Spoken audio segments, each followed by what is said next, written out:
What are some of your favorite movie quotes? A spoonful of sugar. Okay, I wasn't expecting that one. Have to admit. I love the smell of napalm in the morning. Smell of napalm in the morning. There we go. That's a good one. Other movie quotes.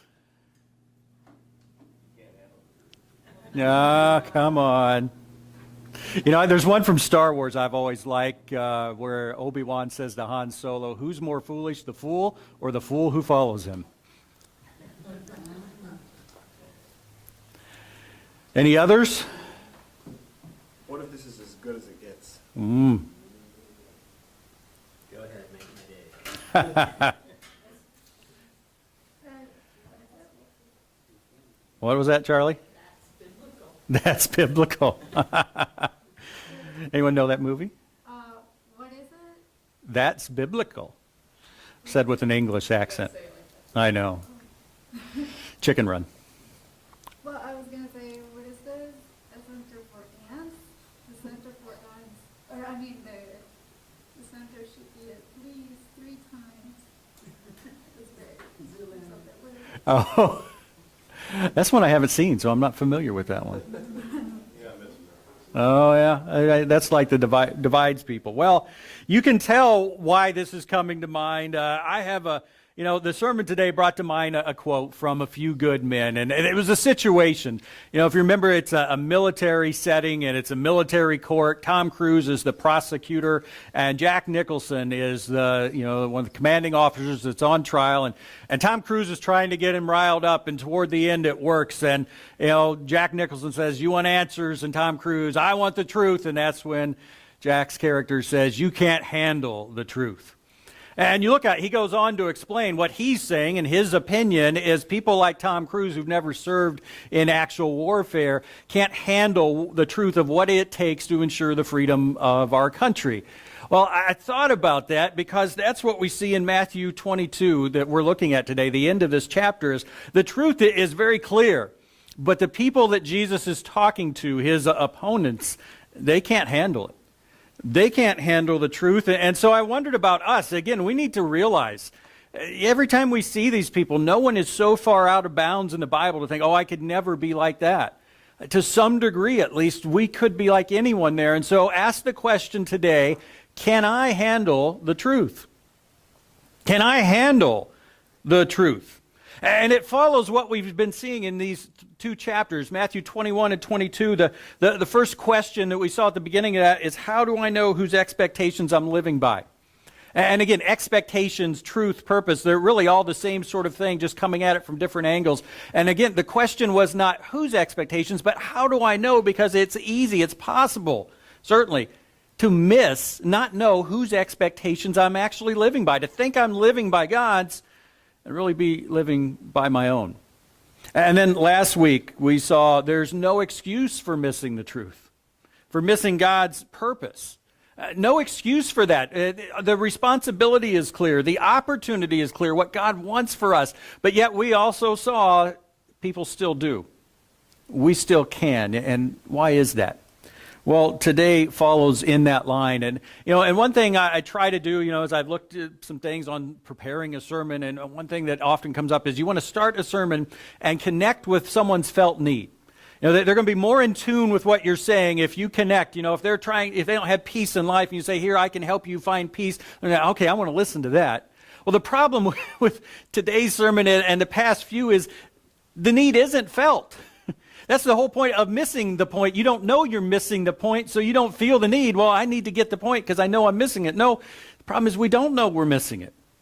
So the problem is the felt need isn't felt. We don't know there's a need, but again, we need to be aware when we look at these people, I could be missing it just as much. And if I'm missing the truth, I'm missing out on the life God intends. And that, almost should scare us. To think that God intends something, that the God of the universe has done so much, and he wants me to have a certain life, and I might be missing it. I don't want to miss out on it. And so today, can I handle the truth? We're going to be looking at Matthew 22, starting at verse 15. It says, then the Pharisees went out and laid plans to trap him in his words. And again, to connect it to last week, that word then, it's after he made perfectly clear the nation of Israel has a responsibility you haven't lived up to, and it's going to bring judgment. The nation of Israel has an opportunity that it hasn't accepted for no good reason, and it's going to lead to judgment. It was clear, and it says, then the Pharisees went out to do just what he said they were going to do, to reject Jesus. They sent their disciples to him along with the Herodians. Now, as you can tell from the name, the Herodians were supporters of Herod. And it's a different Herod from the time when Jesus was born, but it's one of his sons. And they're still basically the semi-Jewish puppet rulers of Rome. And most of the Jews just hated them. The Pharisees definitely hated Herod, hated Rome. But there was a group, the Herodians, that thought it's not so bad that Rome's over us. Not so bad to serve Herod and Rome. That's who these people were. So normally they're enemies, but they're ganging up on Jesus. Teacher, they said, we know that you are a man of integrity and that you teach the way of God in accordance with the truth. You aren't swayed by others because you pay no attention to who they are. How about that? What flattery, And some of it is just, this mindless flattery, but some of it, there is a point, they're setting him up. It's like, you're not swayed by the truth. You'll say it the way it is. Well, they're going to give him this question, and now they think it'll make it harder for him to say, I'm not going to give an answer. I don't want to say something. Well, no, you're the kind of person that always gives an answer, Jesus. Well, here's the question. Tell us then, what is your opinion? Is it right to pay the imperial tax to Caesar or not? Is it right to pay taxes to the Romans? Well, no one likes paying taxes. They didn't then, we don't now, but it was even worse in their situation because these were taxes going to the nation who had conquered them, who had taken away their freedom. So they're paying to be enslaved. That did not set well. And so Jesus is asked this question. And the test here is if he says, it's right to pay taxes, all the Jews are going to hate him. If he says it's wrong to pay taxes, then they'll have a charge to take to the Roman rulers and say this person is inciting rebellion against Rome, and that's going to get him in trouble. So this was significant. But Jesus, it says, knowing their evil intent, said, you hypocrites, why are you trying to trap me? Show me the coin used for paying the tax. They brought him a denarius, and he asked them, whose image is this, and whose inscription? It was a coin a lot like today. Our coins have an image on them. But this was of the Caesar who was alive and ruling at that time. And they replied in verse 21, Caesar's. Then he said to them, so give back to Caesar what is Caesar's, and to God what is God's. When they heard this, they were amazed, so they left him and went away. Verse 21, again, he's posed with this question, and it seems like there's just, how can he answer this in some way that he's not going to get in trouble on one side or the other? And he says, give back to Caesar what is Caesar's, what bears the image. That coin bore the image of Caesar's. Give back to Caesar what is Caesar's. But then he adds something. It seems like in each of these situations, Jesus adds something. He adds, give to God's what is God's. And it's based on the same reasoning. The coin belonged to Caesar. Why? Because it bears his image. Well, what bears the image of God? We do. He's saying, so give yourself, give your life, give your commitment to God. We have a responsibility, citizens of the kingdom, to both. We do. We can't just totally avoid the rules, the laws of the nation we're a part of, but we have a responsibility to God too, and these people definitely were not living up to it. And then the one that really got me, verse 22, to me it's like the wait a minute moment of this passage. Again, there's usually some verse that stops and makes you say, wait a moment. wait, how is this? Why did that happen? Well, look what it says. When they heard this, they were amazed. Again, sometimes we've heard this so often, we just like, yeah, I know the answer. No, they thought this was going to get Jesus for sure. There is no way to answer this question and escape this trap. And he does, and it says they're amazed. So they left him and went away. Shouldn't that say they were amazed? So they gave up their opposition to Jesus. They became obedient to him because he made so much sense.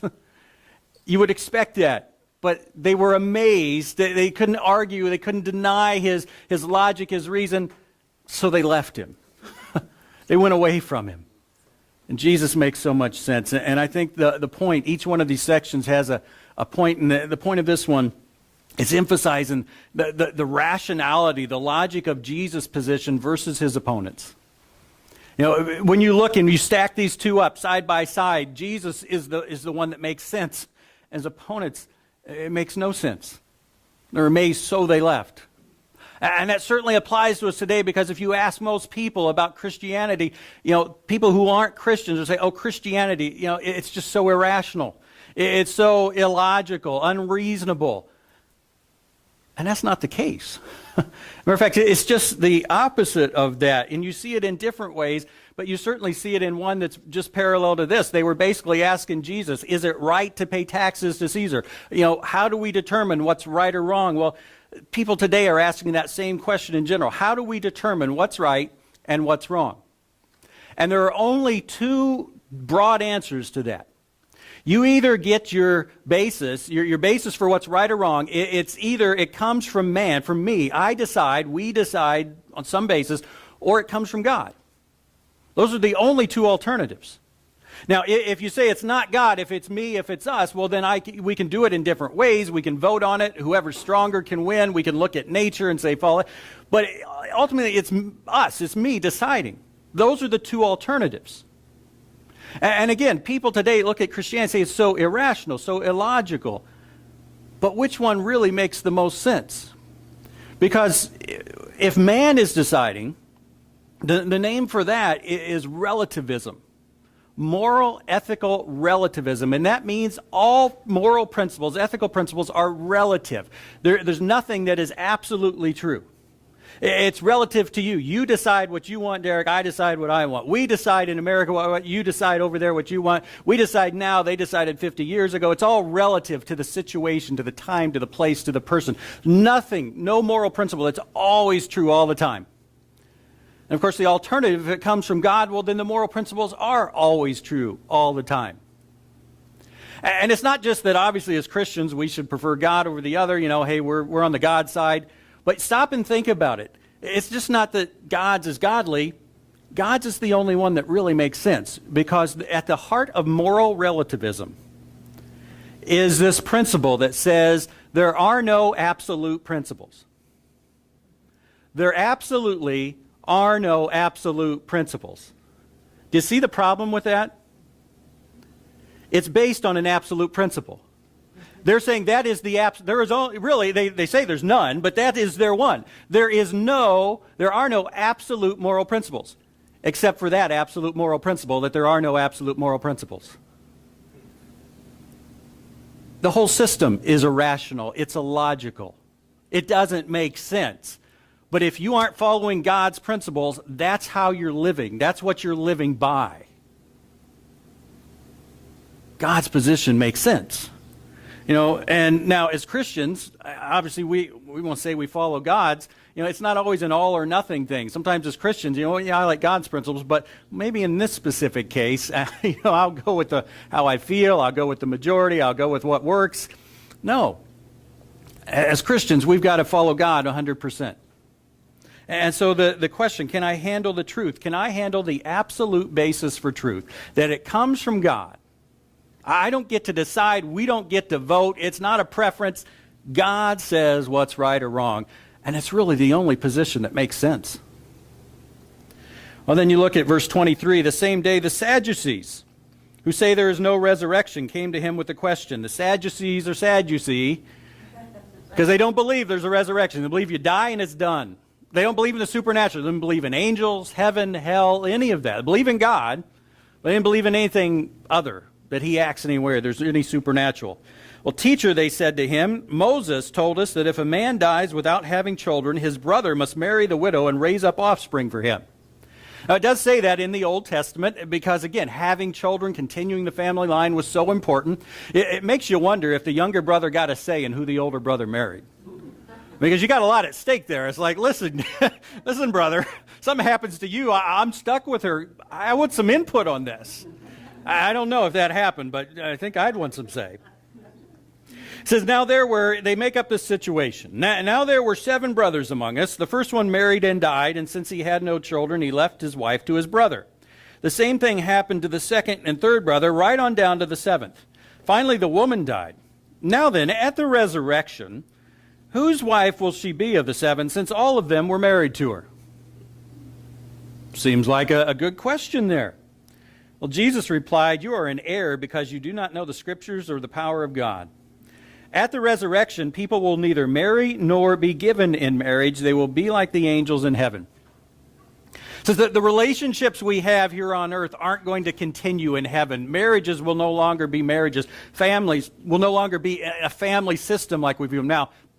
It often raises the question, will I know my family? Will I know people? Yes, we'll know people. There's several passages in the Bible make that clear. We'll know people in heaven, know who they are, know the relationship we had, but in light of our new relationship to God and all the believers, those won't have the same, priority, won't have the same perspective. So it'll be like the angels in heaven. But about the resurrection from the dead, have you not read, and again, I love it when Jesus says it to these people who that's all they do is read the Bible. Have you not read what God said to you?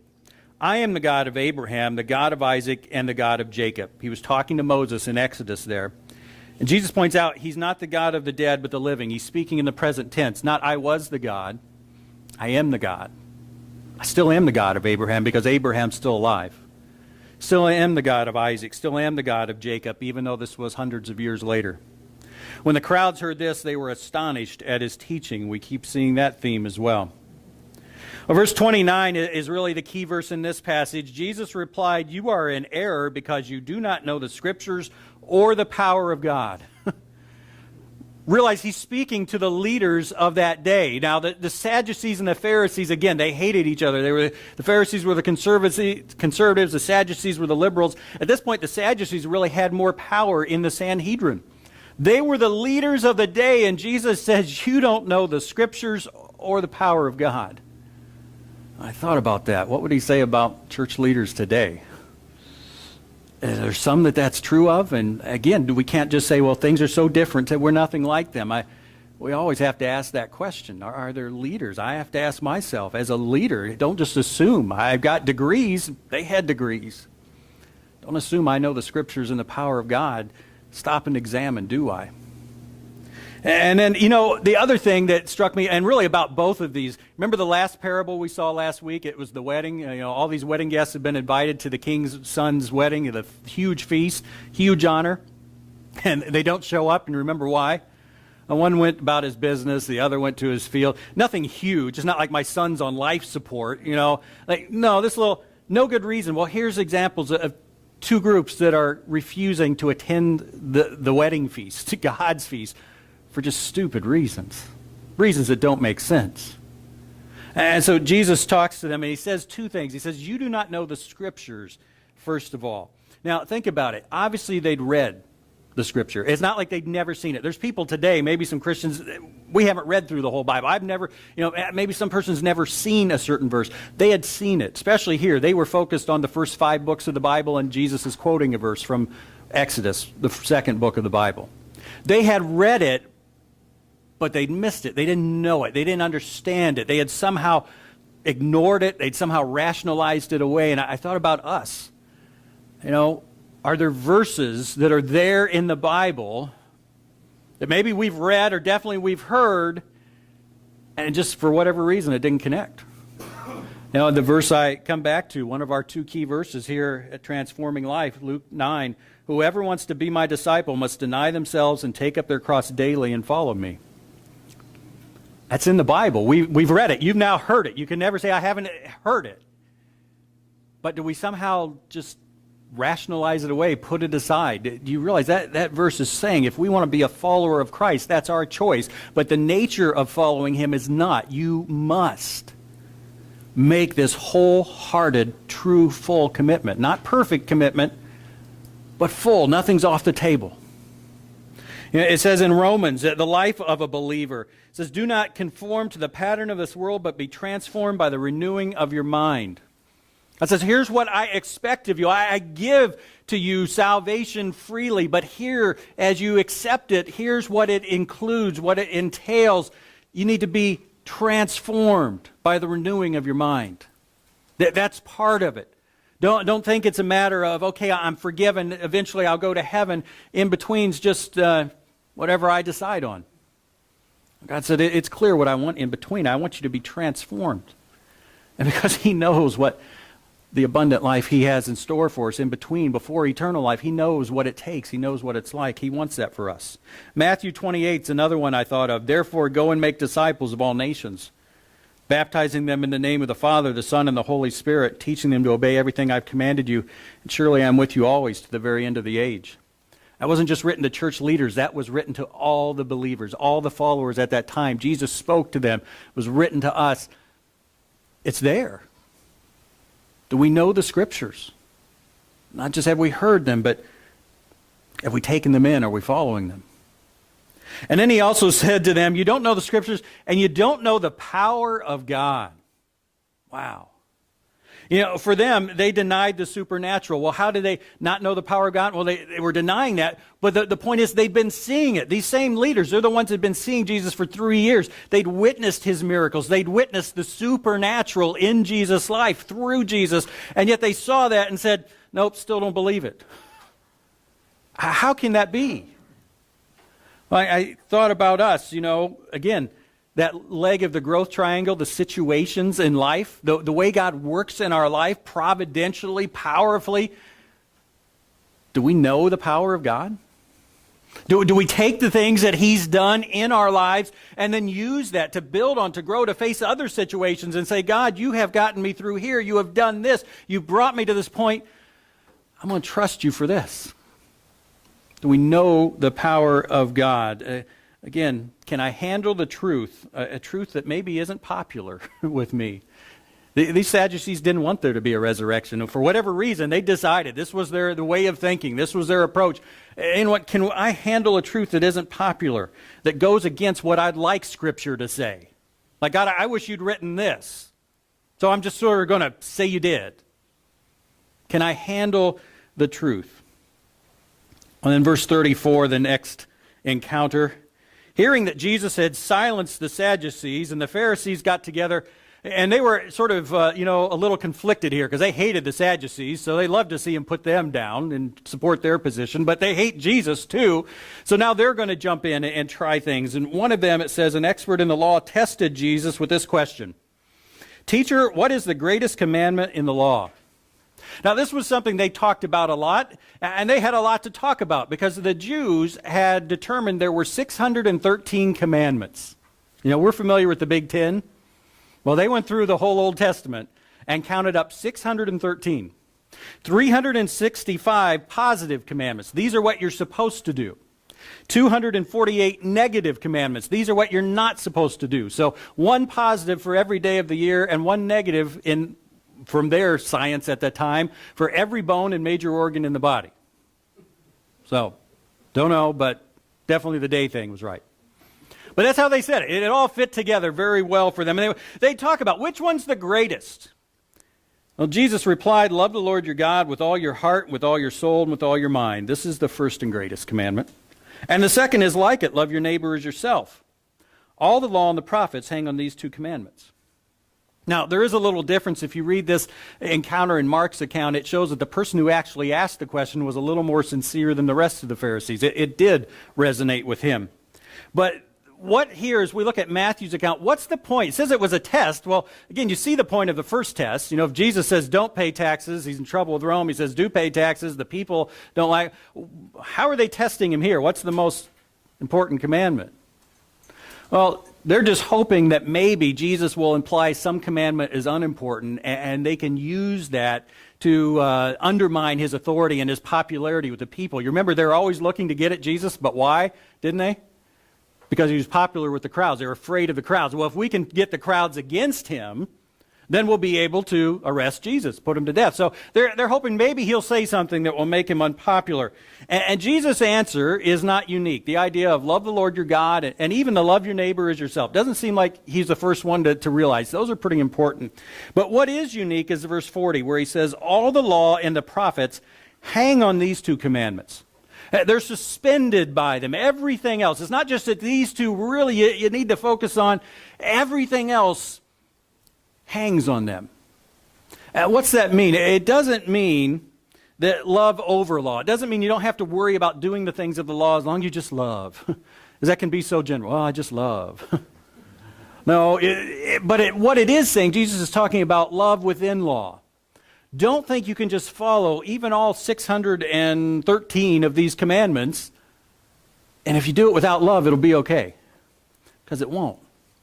He's talking here about heart religion. The fact you have to serve God not just on the outside, but from the heart.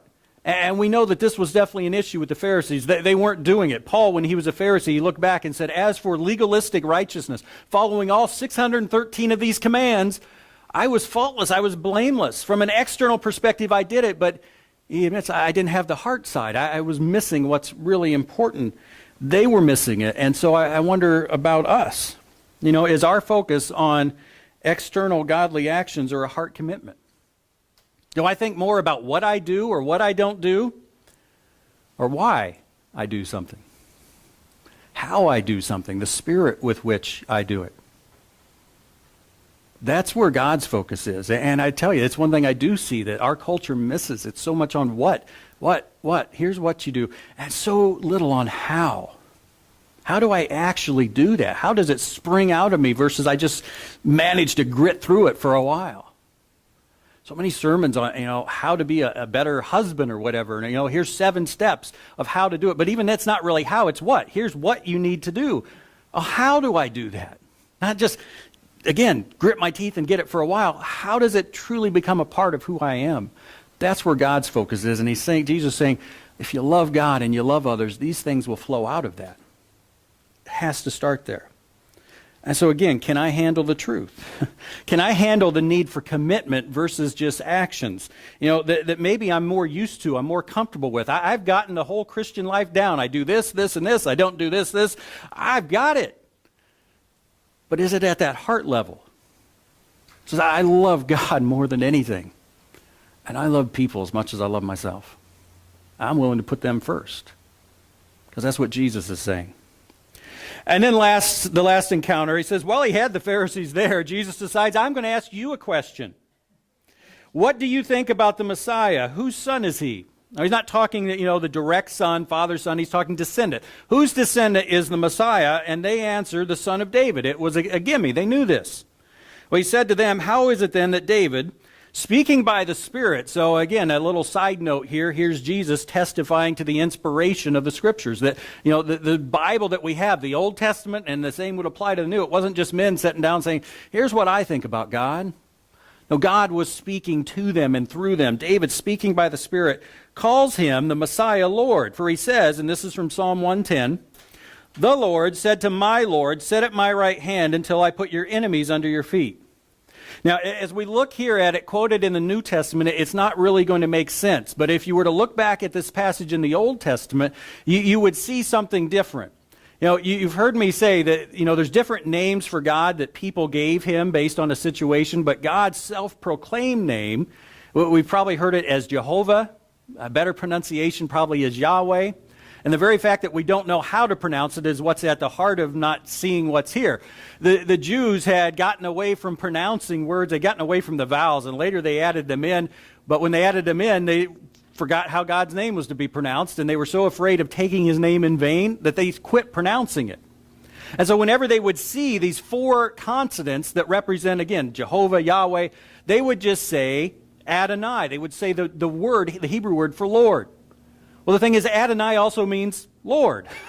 So they're looking at, Jehovah, Yahweh, whatever, and they just intentionally say Lord. But then also when they see Adonai, they say Lord. Well, it comes through in the Old Testament text, the Lord, that's Yahweh.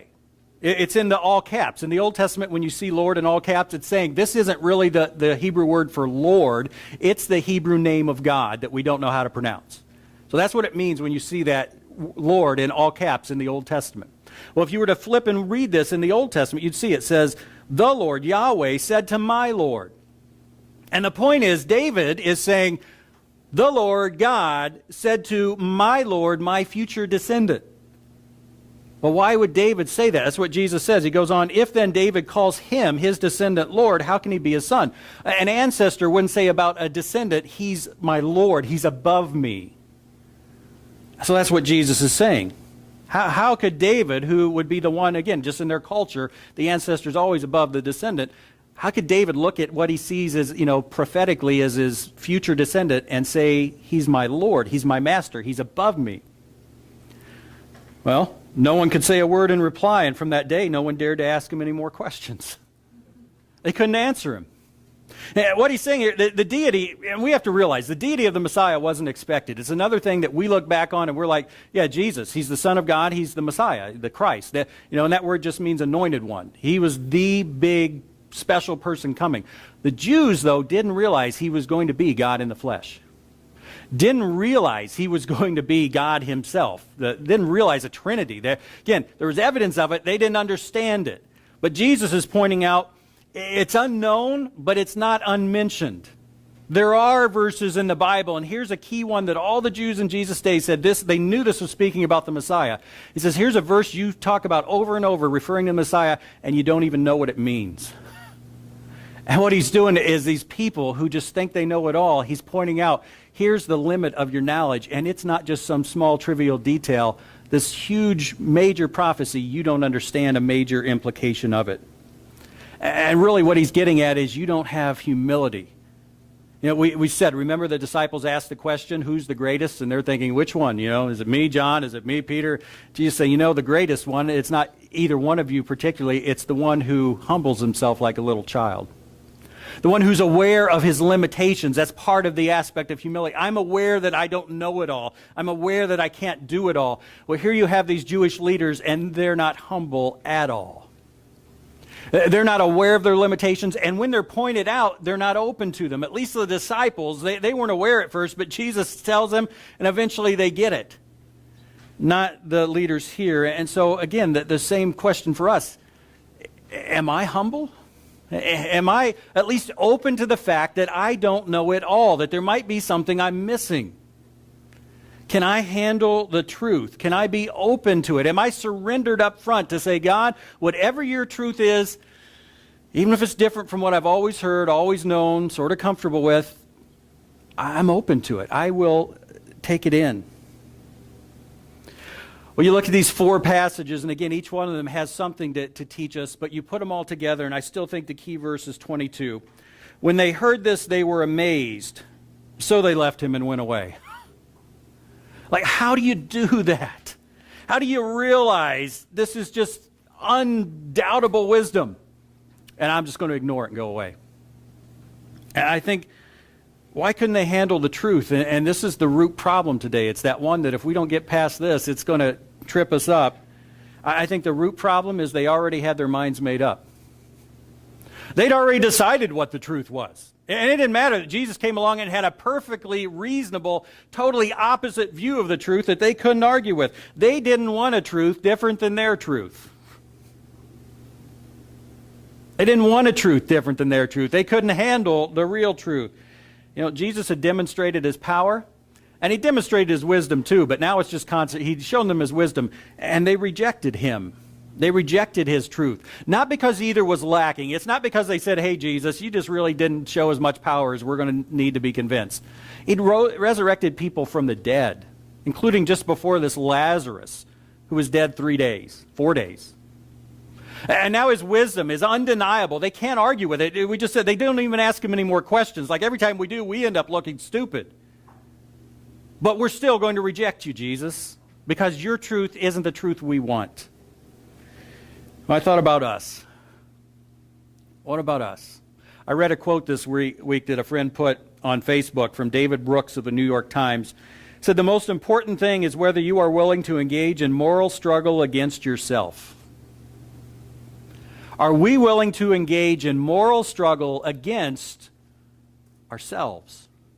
In other words, if I have my mind made up and this is what I want and this is what I think, if something comes in and I realize maybe it's more the truth, am I willing to struggle and change what I've always held on to, what I want to be true? And the passage this made me think of is one of my favorite passages from James chapter 1. You remember James opens up and says, consider it all joy, my brethren, when you face trials of various kinds. I'm like, no, I don't like that really.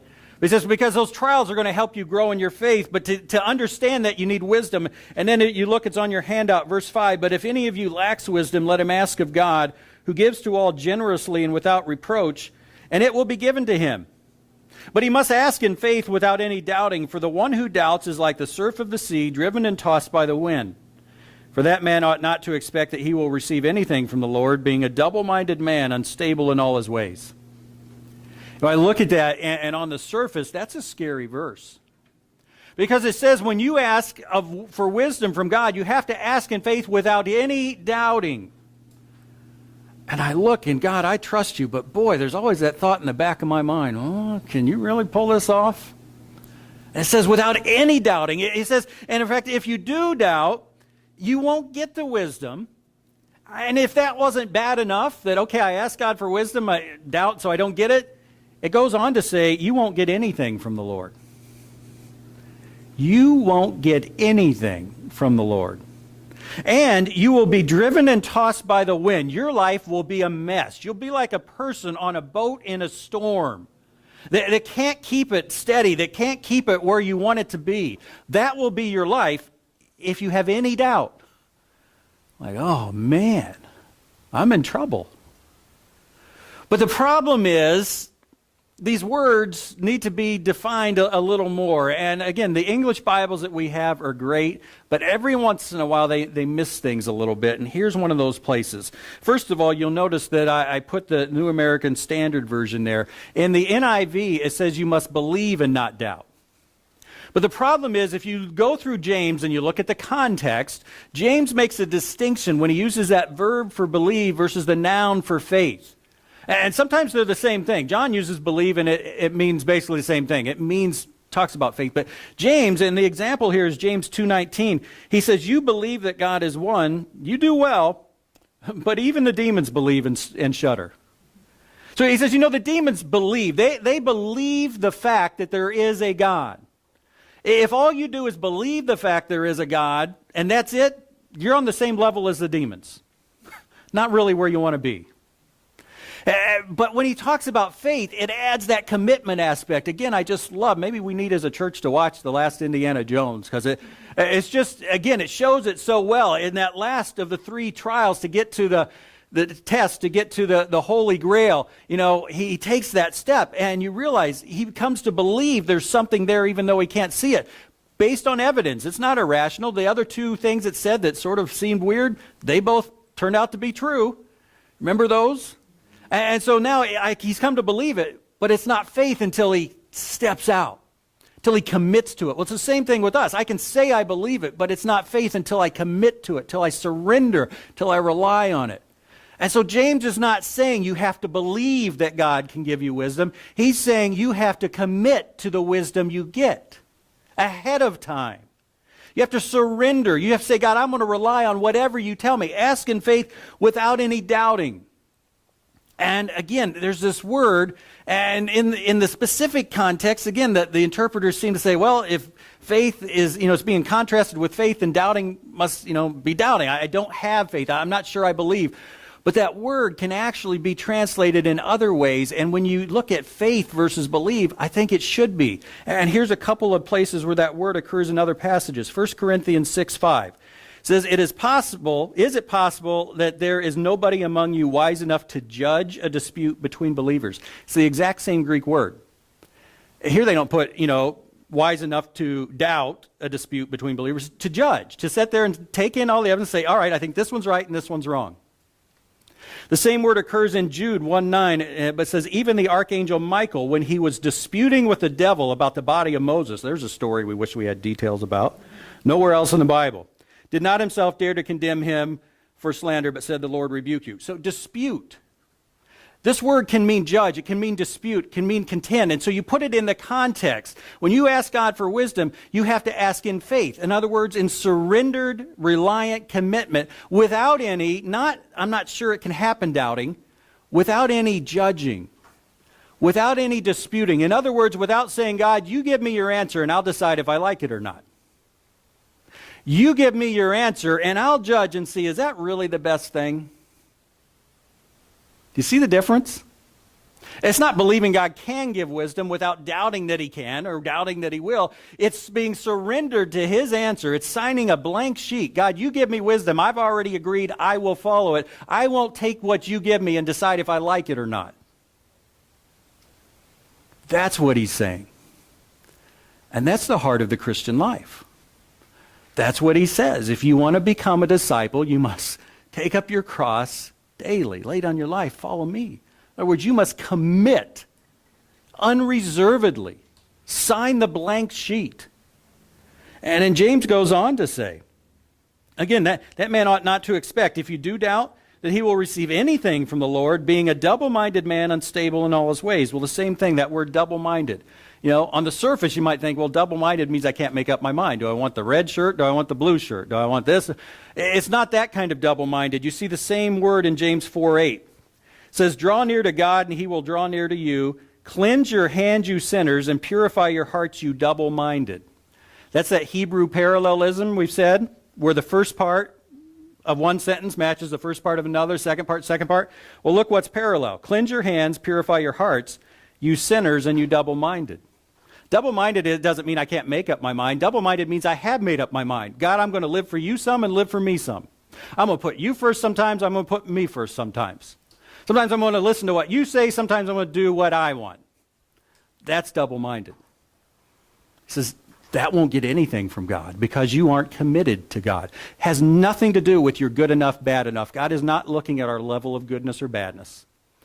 He's looking at our heart commitment. That's what salvation is based on, discipleship is based on, is our commitment to God. We can't seek wisdom without faith, without this prior commitment to God. We can't seek wisdom with doubting that says, God, I'm going to judge your wisdom. As a matter of fact, we can't live the Christian life at all that way. That's what the crowd was doing when Jesus entered Jerusalem. They're waving the palm branches, they're shouting, Hosanna. What are they saying? Jesus, we want you, the Messiah.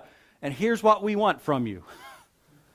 The palm branches, the Hosanna, it all said, we want an earthly, physical king deliverer. We want the Messiah. Here's what we want from you. How often do we treat God and Jesus that way? God, I want you in my life. Here's what I want from you. Here's what I want you to do. Here's what I want you to change. Here's what I want you to be like. Well, that's the root problem, is not wanting God's truth. We've got a truth we like. Don't need yours, God. I like mine just fine. What's the key to overcoming? How do I get past that? And I think the key is I need to trust God that his truth, the only truth, is really best. I need to trust that God's truth is best. It's best in general. In other words, if everyone would follow God's truth, would the world be a better place? I think we realize that. Sometimes the problem we have is best for me. If I would follow God's truth, would my life be better?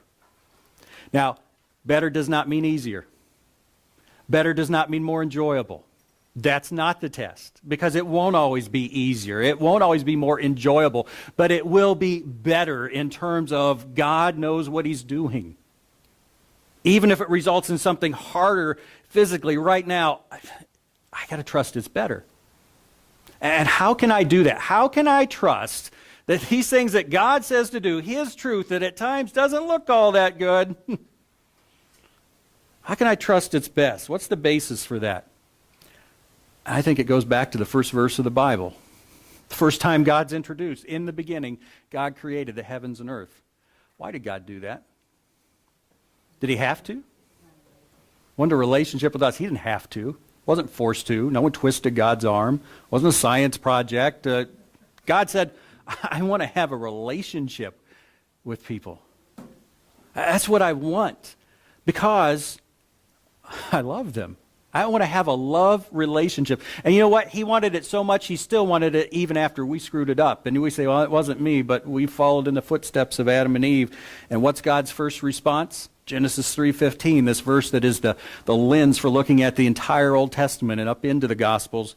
God said, I will put enmity between you and the woman, talking to Satan the serpent, between your offspring and hers. He will crush your head and you will strike his heel. It's talking about the cross. God says, I'm going to fix this at great expense to myself, but I love you so much. And then the New Testament shows us how it's fleshed out. John 3:16, for God so loved the world that he gave his one and only Son, that whoever believes him shall not perish but have eternal life.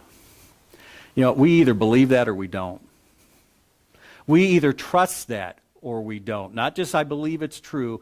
God, I trust it. I commit to it. I surrender. I rely on it. I'm going to live my life based on this truth that I believe, that you love me, and if you say to do something, it may not be easy, but it's best. I may not want it, but I need it. I may not like it, but I know you love me. And you're in control. And that's the only thing that's going to get us past this inherent human quality bent toward the things I see immediately. This would be better for me. God, I've got a truth that I like. I don't really need yours. Don't want yours. The only way to combat that is just to trust that even when I don't see it, God's truth is best. Because he's shown how much he loves me, and he's shown he's in control. That it's never going to come a situation where I was trying to help you and just couldn't figure it out. No, he's God. So what do I need to do? Again, we're going to end with the same similar thing. Ask myself, first today, am I really open to the truth, whatever it is? Am I really open to the truth, whatever it is, and whatever the implications are, that if this is God's truth, if this is what he says to do, this is how he expects me to live, if this is his purpose for life, it's going to mean this for me. It's going to mean this change. It's going to mean fill in the blank. But God, I'm open to it, whatever that is. You know, and the interesting thing as I looked at this, it's very clear that from Matthew and the whole Bible that God's truth calls for commitment. I mean, what is God's truth? He's like, I want you to be committed from the heart, not just to do some good things here and there. But the irony is, you know, God's truth calls for commitment, but to get God's truth, we have to be committed at first. And we have to read his truth with that commitment. You know, it calls for it. It needs to be there at first to say, God, whatever I see in your truth, that's what I'm going to do. I'm open to it. I'm surrendered to it. I don't read the Bible with my mind made up, saying, hoping it supports what I already think. Am I really open to the truth? Ask myself, but then ask God, help me get it. That has been the prayer, and I hope it's your prayer. God, help me get it. Help me get your truth. Help me get your purpose, your expectation, and get it, not just get it in my mind, but then live it out. Lord, help me as I interact, as I read your word, as I hear it, as I study it. Help me as I talk with other Christians, that it would just become so clear to both of us and all of us. This is what God is saying. Help me as I look at life situations and to see your hand, Lord, and know what it is you're doing and what it is you're wanting. And to be able to trust you, because I've looked back on my life and I've seen you've always come through. It's not always been easy, but you've always come through. Help me get it. And what will it look like? Again, I wish I had some specifics, but it's going to be different. It's going to be God's true intention for our lives. God, you can see, had a plan. In the beginning, God created. He had a plan for us. He wanted this relationship. When we blew it, he says, I'm going to fix this relationship, and here's what it can be. Here's the fullness of what you can experience. The only way we're going to experience is when we're fully committed. When we say, God, whatever you show me, whatever you tell me, that's how I'm going to live. Wow, that's scary. But it's also exciting.